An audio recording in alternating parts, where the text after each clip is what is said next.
এটা বলা ভুল হবে না যে গণিতে শূন্যের ধারণার আবিষ্কার ক্রান্তিকারী ছিল।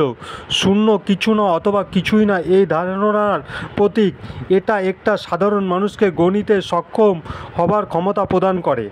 এর আগে গণিতজ্ঞদের সরল গণিতীয় অঙ্ক করবার আগে সংঘর্ষ করতে হয়।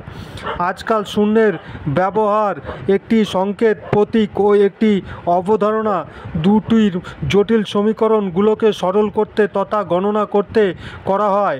এর সাথে শূন্য কম্পিউটারের মূল আধারও।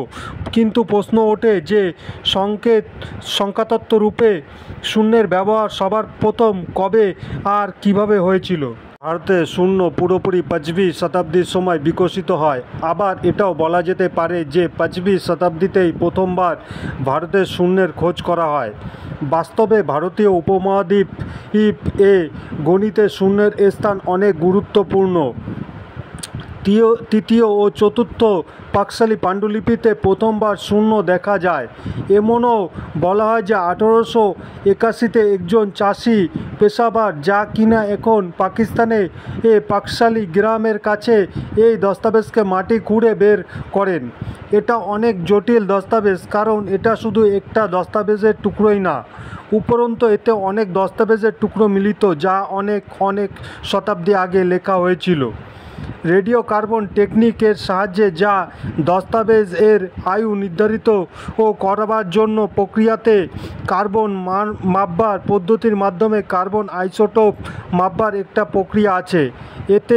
এটাও জানা যায় যে পাকশালী পাণ্ডুলিপিতে অনেক গ্রন্থ আছে। সব থেকে পুরনো অংশ 224 থেকে 383 ইসির, আর এর থেকে নতুন অংশ 680 থেকে 779 ইসির, আর সব থেকে নতুন অংশ 885 থেকে 993 ইসির ছিল। এই পাণ্ডুলিপিতে সানোবার গাছের 70 পাতা আর বিন্দু রূপে কয়েকশো শূন্যকে দেখানো হয়। এই সময় এই ডটস সংখ্যাতত্ত্ব শূন্য ছিল না। আসলে 101 আর 1100 মতো ও বড় সংখ্যাকে বোঝানোর জন্য একে স্থান নির্ধারকের মানে প্লেস হোল্ডার অঙ্কের রূপে ব্যবহার করা হয়। প্রথমে এই দস্তাবেজের সাহায্যে ব্যাপারীদের গণনা করতে সাহায্য হতো, কিন্তু আরও প্রাচীন সংস্কৃতি আছে যা কিনা শূন্যকে স্থান নির্ধারক অংশ হিসাবে ব্যবহার করত। যেমন ব্যাবিলনের লোকেরা শূন্যকে 2 পাতা রূপে ব্যবহার করত। মায়া সংস্কৃতির লোকেরা শূন্যকে সেলের সংখ্যা রূপে ব্যবহার করে। এর জন্য আমরা এটা বলতে পারি যে প্রাচীন সভ্যতাতে কিছু না এর অবধারণা জানা ছিল, কিন্তু ওনাদের কাছে এটাকে দেখাবার কোনো প্রতীক ছিল না।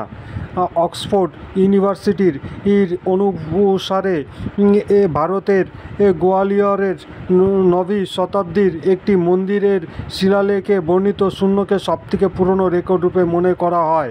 শূন্য ভারতের সংখ্যা পদ্ধতির একটি গুরুত্বপূর্ণ অংশ হয়ে গেছে। এ পর্যন্ত আগের গণিতীয় সমীকরণকে কবিতার মতো গানের মাধ্যমে বলা হতো। আকাশ ও অন্তরিক্ষের মতো শব্দ কিছু না মানে শূন্যের প্রতিনিধিত্ব করত।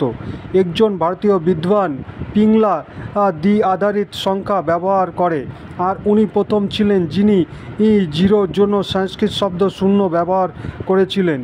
628 ইসিতে ব্রহ্মগুপ্ত নামে এক বিদ্বান আর গণিতজ্ঞ, যিনি প্রথমবার শূন্য আর ওর সিদ্ধান্তকে পরিভাষিত করেন আর এর জন্য একটি প্রতীক বিকশিত করেন, যা কিনা সংখ্যার নিচে একটি ডটের রূপে ছিল।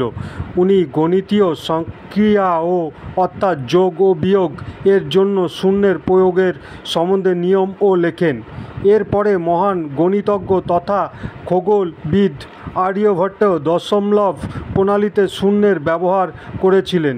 বন্ধুরা, এটা স্পষ্ট যে শূন্য ভারতের একটি গুরুত্বপূর্ণ আবিষ্কার, যা গণিতকে একটা নতুন দিশা দেয় আর এটাকে অধিক সরল বানিয়ে দেয়।